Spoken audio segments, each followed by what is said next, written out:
ఓం నమ శివాయ. ద్వాదశ జ్యోతిర్లింగాల యాత్రలో ఈరోజు మనం రెండవ రోజైన డే -2కి చేరుకున్నాం. ఈరోజు మనం దర్శించుకోబోయే క్షేత్రం దక్షిణ కైలాసంగా పిలువబడే ఆంధ్రప్రదేశ్లోని పవిత్ర పుణ్యక్షేత్రం శ్రీశైలం.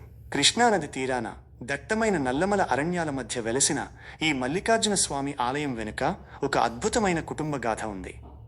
శివుడు తన కుమారుడి కోసం కైలాసాన్ని వదిలి భూమికి ఎందుకు వచ్చాడో ఇప్పుడు తెలుసుకుందాం.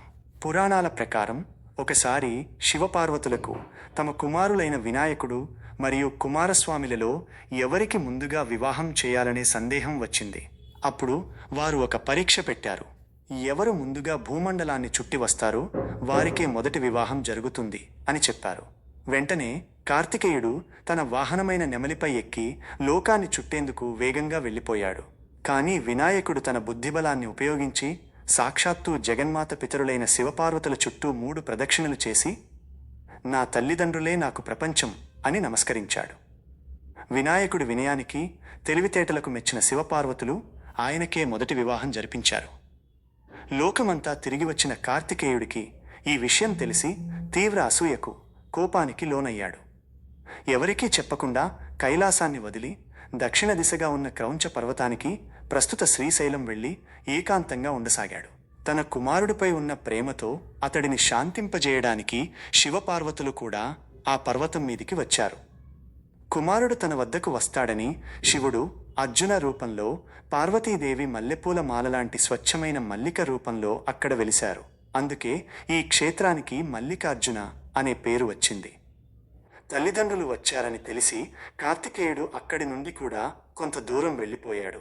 అయినప్పటికీ తన కుమారుడి క్షేమం కోరి శివుడు ఇక్కడ జ్యోతిర్లింగ రూపంలో శాశ్వతంగా ఉండిపోయాడు. ఈ క్షేత్రం యొక్క మరో గొప్ప విశేషం ఏమిటంటే ఇది ఒకేసారి జ్యోతిర్లింగం మరియు అష్టాదశ శక్తిపీఠాలలో ఒకటైన భ్రమరాంబికాదేవి ఆలయం కూడా. ఇలా శివశక్తులు ఇద్దరూ కలిసి ఉన్న అత్యంత అరుదైన క్షేత్రం ఇది. మల్లికార్జున స్వామిని దర్శించుకుంటే కుటుంబంలో ఉన్న కలహాలు తొలగిపోతాయని, సంతాన భాగ్యం కలుగుతుందని భక్తుల ప్రగాఢ విశ్వాసం.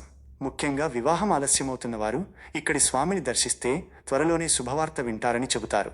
తల్లిదండ్రుల ప్రేమ అపారమైనదని, అహంకారం మనల్ని ప్రియమైన వారికి దూరం చేస్తుందని ఈ కథ మనకు గుర్తు చేస్తుంది. చూసారుగా, ఇది శ్రీశైల మల్లికార్జున స్వామి విశేషం. రేపటి వీడియోలో మనం కాలానికి సైతం అధిపతి అయిన ఉజ్జయిని మహాకాళేశ్వర జ్యోతిర్లింగం మహిమ గురించి తెలుసుకుందాం. ఈ వీడియో మీకు నచ్చితే లైక్ చేయండి, షేర్ చేయండి మరియు మన ఛానల్ని సబ్స్క్రైబ్ చేసుకోండి. కామెంట్ బాక్స్లో ఓం హర హర మహాదేవ ఓం అని టైప్ చేయండి.